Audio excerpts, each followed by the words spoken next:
Предметот Монструм е во рацете на СЈО, трет ден, и сега се проверува дали специјалното обвинителство има надлежност врз него. Јавноста ова го дозна на денешното рочиште против обвинетите за петкратното убиство кај Смилковци.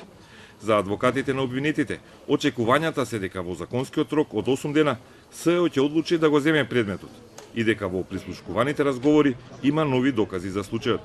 Со овие разговори кои ги поседува специјалната јавно обвинителство дека ќе се расветли овој случај, па дури дека ќе се најдат и виновниците на овој грозоморен чин. Двете страни овдека се повредени. И страната на обвинетите, која што е неосновано по наше видување скоро 6 години во притвор, и страната на оштетените кои што сакаат да знаат вистината кој е виновен за смртта на нивните деца.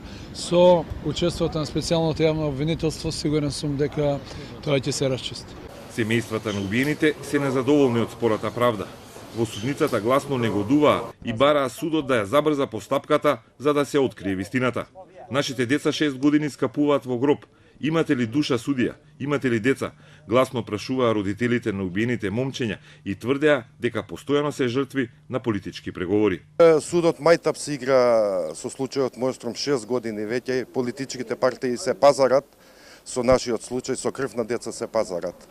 Претходната власт ни тврдеше едно, сегашната власт ни тврди дека Опелот Омегата е на МВР и дека има падна телефон на висок функционер на разузнавање. Не сум сигурен за такво нешто, што нималку не значи дека не е така.